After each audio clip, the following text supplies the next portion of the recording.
House Bear Brewing. We're a mead-making company out of Newburyport, Massachusetts.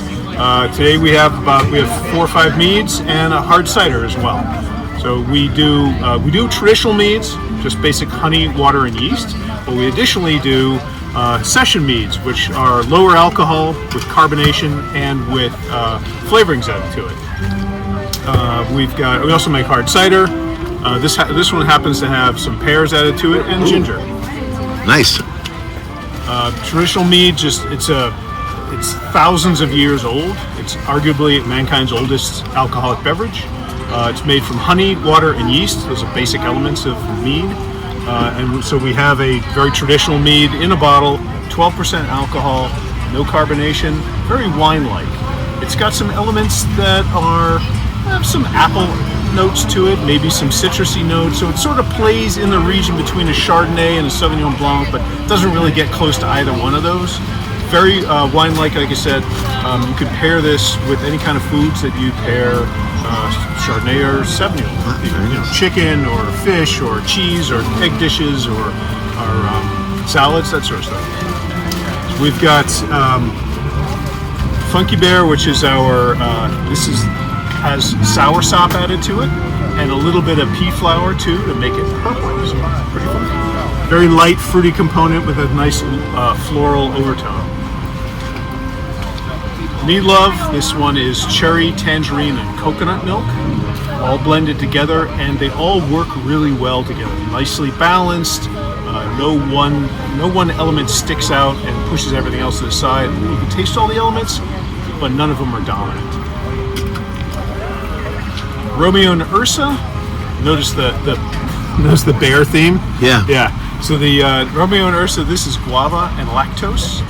Those two elements together mimic the flavors and textures you get in a type of South American empanada that's called Romeo and Juliet, which is basically guava paste and essentially cream cheese wrapped up in dough and baked in fry.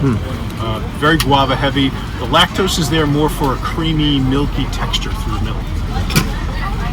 Now our root beer, this is our root beer flavored session mead. This is one of our most popular flavors. This is not like a modern root beer. This is more like Grandpa's old school, early 20th century, borderline medicinal root beers. Very strong flavor. Very strong flavors. It's got burdock root, sarsaparilla, of course, licorice root, peppermint, coriander, ginger, and star anise. We don't use caramel coloring, so it's a little bit lighter in color than you'd see in a root beer. But unlike modern root beers, which are heavily sugared, although this is back sweetened, it is sweet, but it doesn't coat your mouth with sugar. It leaves it nice and clean. And then lastly, like I said, our pear bear. This is our cider with a base of apple, lots of pears added to it, and then some ginger. Sounds delicious. All right, cool. Yeah, so come on down and taste them. We've got samples of just about everything here, and come on down.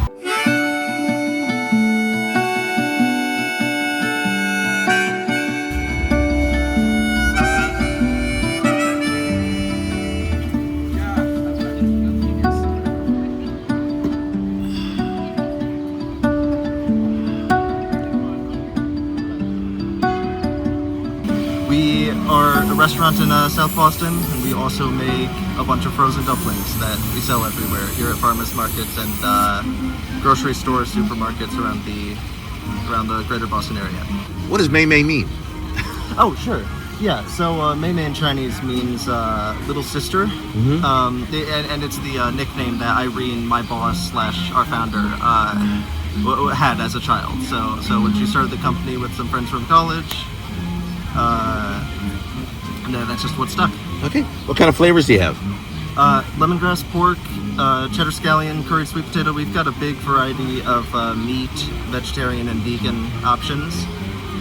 One really popular right now is like ginger chicken. We also just got a cheeseburger for the summer. So really anything you're looking for.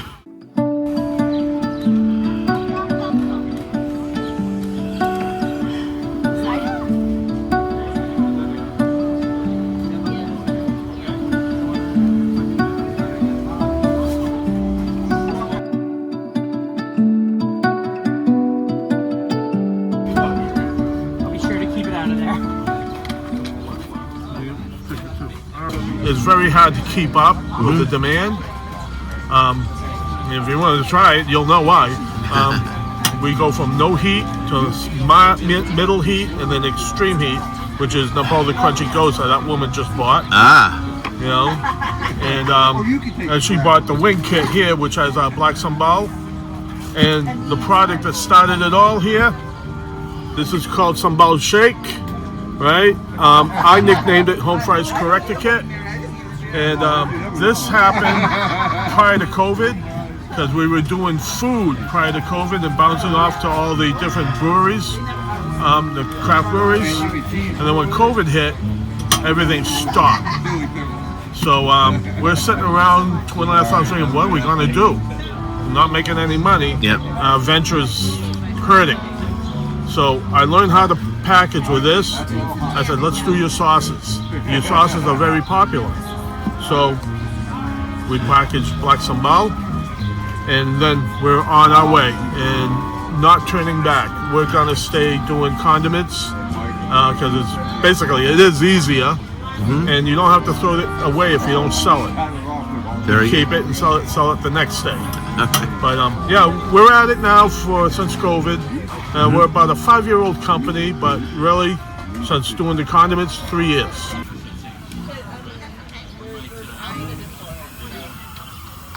I know we gotta get uniforms.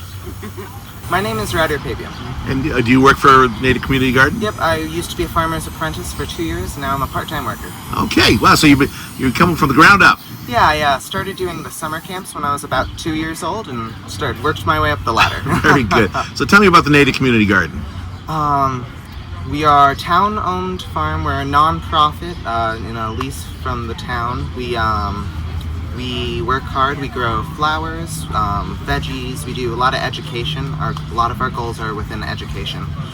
We do a lot of summer camps and after-school groups. We do some homeschool, and the apprentice program really helps kids who know a lot more and have a lot of experience in those groups get one step farther and start getting paid for some harder work. So it's like a farm stand where you can go buy veggies as well? If you go down, we're right by Memorial School in Natick. You can head down the drive. It's a bit bumpy, but we have a farm stand right at the end where we keep our veggies. We have meat. We have eggs, usually. And then, yeah, we come to the farmers market each week. Yeah.